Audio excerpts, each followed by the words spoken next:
না sorry ma'am, অনেক বেশি এক্সাইটেড। আপনার কি মনে হয় আপনি হাল ছাড়বেন না? ইনশাআল্লাহ, এটাই হচ্ছে জীবনের আসল খেলা।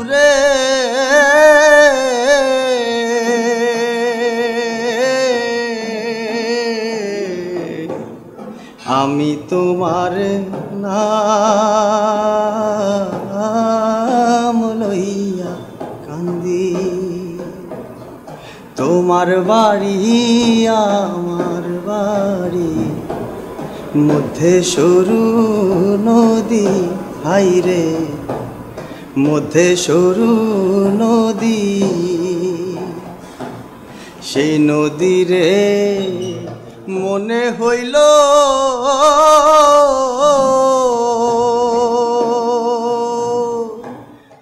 অকুল জলধিরে বন্ধু, আমি তোমার নাম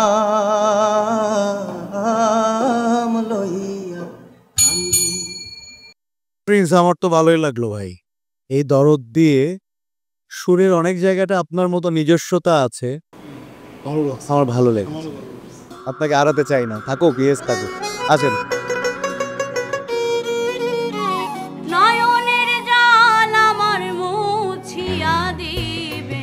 আপনি ইয়েস কার্ড পেয়েছেন। আমারে কি রাখবে? Thank you. থ্যাংক ইউ বন্ধুরে, আপনি যদি এসে এটা নিয়ে যান আমার খুব ভালো লাগবে।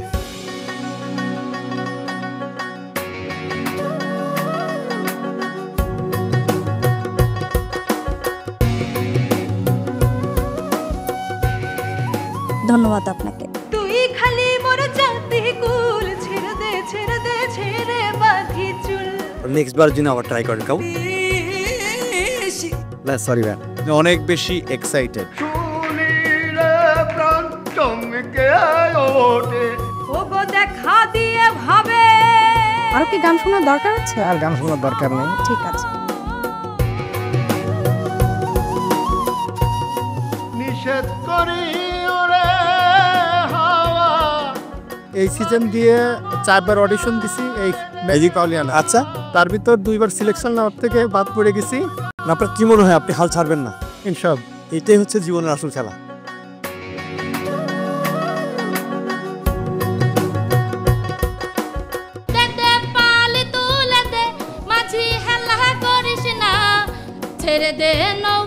গানটা তো আসলে গাওয়ার জিনিস, কণ্ঠের জিনিস, সেইটাকে আগে ঠিক করতে হবে, পরে অঙ্গভঙ্গি নাচবো।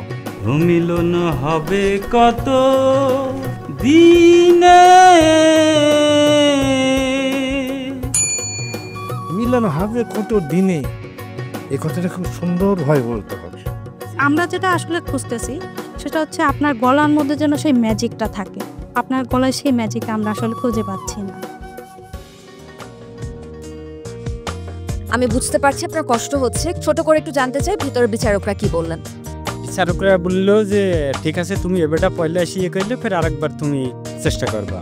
আমি একটু ভয়ই পাইছি, আমার যেরকম জান ধপর ধপর কাছে উপরে যেতেই ভুলে গেছি। আমি একটা লালন গীতি গাইছিলাম, তা ওনারা বললো যে উচ্চারণের সমস্যা আছে। তাই বললাম আমার আরেকটা সুযোগ হবে কি? বললো না, নেক্সটে আবার যদি হয় তাহলে আস।